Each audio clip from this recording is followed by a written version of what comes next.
Calendar అనే ఈరోజు యువత అంతా కూడా దీన్ని స్వీకరిస్తూ ఉన్నది. ఈరోజు ఇంతమంది యువకులు వచ్చిళ్ళు, నేను అసలు వాళ్ళకి చెప్పను కూడా చెప్పలే. నా ప్రెస్ మీట్ ఉన్నదని తెలుసుకొని వాళ్ళకు వాళ్ళే అశోక్ నగర్ నుండి నా దగ్గరకు వచ్చింది. మీరు ఒక్కసారి గమనించండి, బీహార్ ఎంతో వెనుకబడినటువంటి రాష్ట్రం అంటారు కదా, అలాంటి Bihar public service commission release చేసినటువంటి వార్షిక క్యాలెండర్ ఇది, జాబ్ క్యాలెండర్. మీరు దీంట్లో గమనించండి, serial number, name of the post, number of vacancies, ఎన్ని వేకెన్సీలు ఉన్నాయి, ప్రిలిమ్స్ ఎగ్జామినేషన్ ఎప్పుడు డేటు, మెయిన్స్ ఎగ్జామినేషన్ ఎప్పుడు డేటు, అదేవిధంగా interview date, final results date, దాని తర్వాత remarks.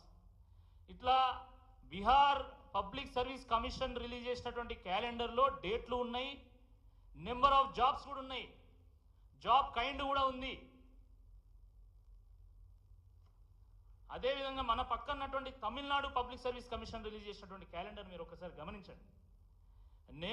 Name of the post and examination, number of vacancies, date of notification, date of commencement of examination, number of days. దాని తర్వాత కింద notes కూడా ఉన్నాయి. There may be additions or deletions to examinations mentioned in the planner. The planner is tentative and published to enable the candidates to prepare themselves for the examination. The syllabus is available.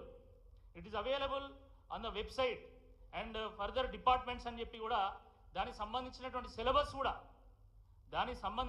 Syllabus కంప్లీట్గా డీటెయిల్గా కూడా వారు ఇవ్వడం జరిగింది. అట్లా అన్ని వివరాలు కూడా ఇది రిలీజ్ చేసి మళ్ళీ మిగతా ఫర్దర్ డీటెయిల్స్కి మీరు వెబ్సైట్కి కూడా వెళ్ళమని చెప్పడం జరిగింది. ఇక union public service commission calendar చూడండి మీరు.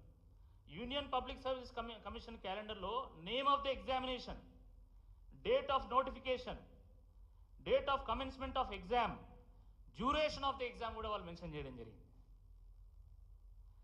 దీన్ని జాబ్ క్యాలెండర్ అంటారు, కానీ మీరు విడుదల చేసింది అది జాబ్ క్యాలెండర్ ఎట్లయితుంది?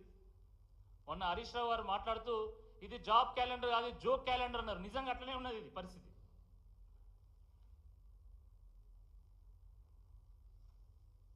మీ యూపీఏ ప్రభుత్వంలో భాగస్వామ్యమైనటువంటి డిఎంకే ప్రభుత్వం ఎలాంటి క్యాలెండర్ రిలీజ్ చేస్తుందో ఒకసారి మీరు స్టడీ చేసి దీనికి సమాధానం చెప్పాల్సిందిగా ఈ సందర్భంగా నేను కోరుతా ఉన్నాను. మిత్రులారా, ఈ ప్రభుత్వం నుండి ఇంతకంటే గొప్ప క్యాలెండర్ ఏమి ఎక్స్పెక్ట్ చేయలేము.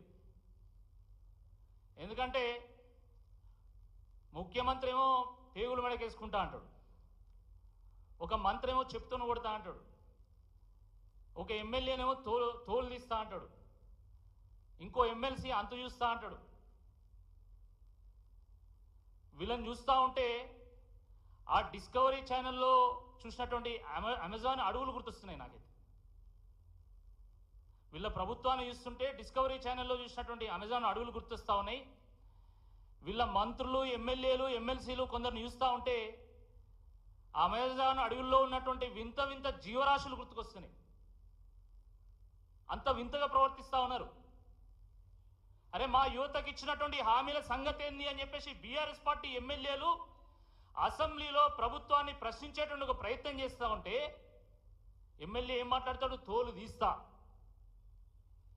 అంతు చూస్తా, బయటికి రండి, తడాకా చూపిస్తా. నువ్వు కుస్తీ పట్టాలనుకుంటే నువ్వు కుస్తీ పోటీలో పోవాలి. అసెంబ్లీకి ఎందుకు వచ్చినా నాయనా నువ్వు?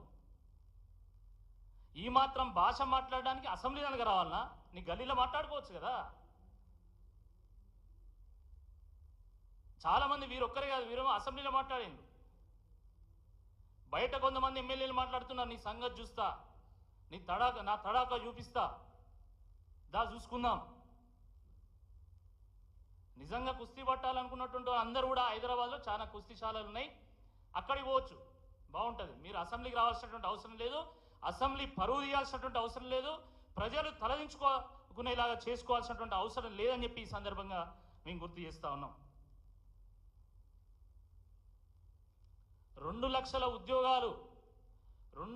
ఉద్యోగాలు హామీ నెరవేర్చేంత వరకు కూడా తప్పకుండా మేము వెంట ఆడుతూనే ఉంటాము.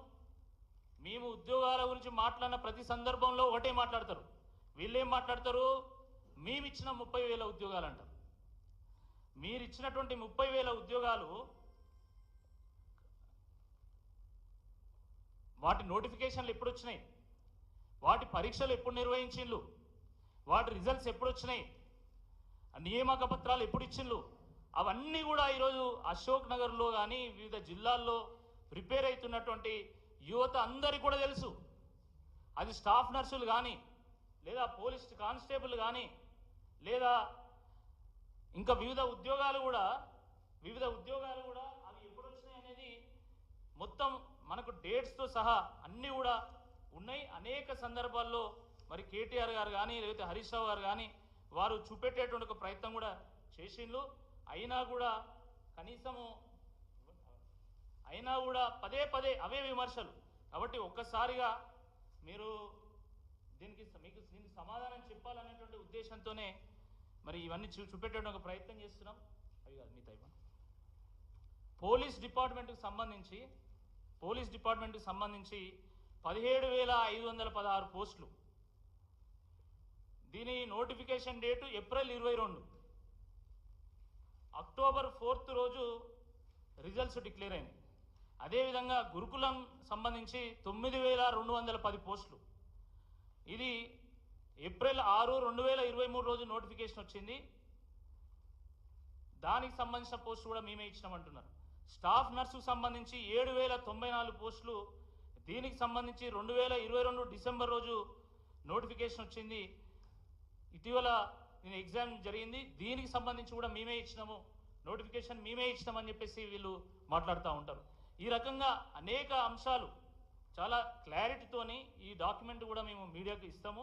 ఇది కూడా మీరు చూడాల్సిందిగా నేను కోరుతున్నా. ఇప్పుడు ఏ పోస్టు, నెంబర్ ఆఫ్ పోస్ట్ ఏంటి, దీని నోటిఫికేషన్ ఎప్పుడు వచ్చింది, దీని ఎగ్జామ్ ఎప్పుడు నిర్వహించినా కూడా చాలా స్పష్టంగా ఇందులో ఉంది. దీనికి సంబంధించి ఈ డాక్యుమెంట్ కూడా మేము రిలీజ్ చేస్తాం. ఇది కూడా చూడాల్సిందిగా ఈ సందర్భంగా నేను కోరుతున్నా. ఇదే కాకుండా ఇప్పుడు మళ్ళీ ఇంకొక 10,000 పోస్టులు అంటే బీఆర్ఎస్ ప్రభుత్వం ఉన్నప్పుడు రిలీజ్ చేసినటువంటి నోటిఫికేషన్ల ద్వారా జరిగినటువంటి పరీక్షా ఫలితాలను వెల్లడించారు. దానికి సంబంధించిన నియామక పత్రాలు కూడా రెడీ చేస్తున్నారు. ఇంకో 10,000 పోస్టులు ఏవి అంటే అవి group 4 junior lecturers, TSPSC, assistant professors and assistant lecturers, polytechnic lecturers, ఇవన్నీ కలిపితే మళ్ళీ 10,000. ఇవి కూడా మేమే ఇచ్చినామని చెప్పుకోవడానికి మళ్ళీ ప్రభుత్వం సిద్ధమవుతాం. మామూలుగా ఊర్లల్లో ప్రతి ఊర్లో ఒకరిద్దరు ఉంటారు. ఎవరు పెళ్లి జరుగుతుంది అనేది వాళ్ళకి సంబంధం